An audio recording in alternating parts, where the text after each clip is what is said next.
headquarters as such is a bad term because it really has to do with where we position ourselves from a capital market standpoint. Where do we get the best reception to a market that needs to provide financial resources to the financing of the group going forward? And that's a decision that the board needs to make, and it will hopefully make it on January the 29th. It is a phenomenal success story. I think it's, when you look back to the dark days of 2009 and you look at where we are today, for those of you who are old enough to remember the 2008 and 2009 auto show, and if you came here and you could actually smell the stench of death on the stands, and if you go out there today, that is the last thing that will pop into your mind, because we are looking at a completely different world, a world where at least 2 of the 3 American participants went through a near-death experience. And they've come back in a vibrant way with renewed leadership and a renewed emphasis on product.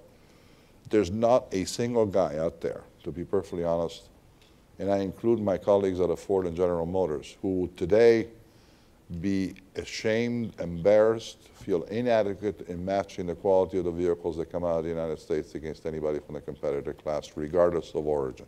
You know, this has been a 5-year travel, which has had phenomenal results. And, you know, we should count our blessings. The experiment has worked. I think we need to protect what we've got now. We can't screw it up. We can't come back to the ill-advised commercial practices of pre-2009, you know, things that led to the demise of the auto industry in the past. I think we have to learn from everything that's happened in the past and build from what we've got today. Today is a good day. It's the final confirmation of the fact that the experiment worked. We didn't end up with we didn't deliver Frankensteins at the end. These are real life people. They walk. Lazarus has risen. Count our blessings and move it on from here. No. There's a brand new portfolio of products that's coming out of Alfa Romeo that you will see in 2015. I made the comment to the Italian press this morning. We need to go back to the DNA of Alfa. The DNA of Alfa is relatively clear. I made incredibly lightweight, incredibly good-looking cars that have phenomenal engines, and we need to go back to give you that choice. So let us work quietly. But where will we get them? Will you have Alfa Romeo dealerships? Will I go to You'll a Chrysler dealership? You'll have an Alfa Romeo dealership to buy from. We're going to be, let me deal with the most contentious part of what you said, which is redesigning the Wrangler. That's a term that I've forbidden for usage inside the house. I think redesign the Wrangler is the riskiest thing you could do. So if you're talking about substantially upgrading the Wrangler to reflect the advancement in technology that we've had since its original launch, the answer is yes. If we take away any of the capabilities of the Wrangler, I think we'll kill that product. We got to be able to do 2 things. One, bring about a substantial lightweighting of the vehicle, because we got to take some weight out.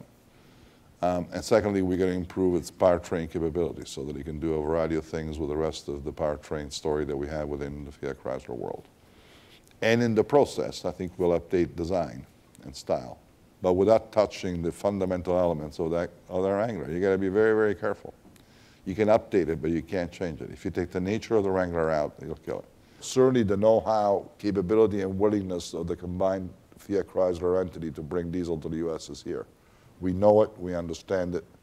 Fiat in its history was a big developer of diesel. We'll see whether we get traction in the market. I like the technology. I like it very much. Certainly the know-how, capability, and willingness of the combined Fiat Chrysler entity to bring diesel to the U.S. is here. We know it, we understand it.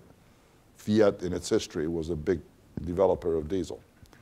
We'll see whether we get traction in the market. I like the technology. I like it very much.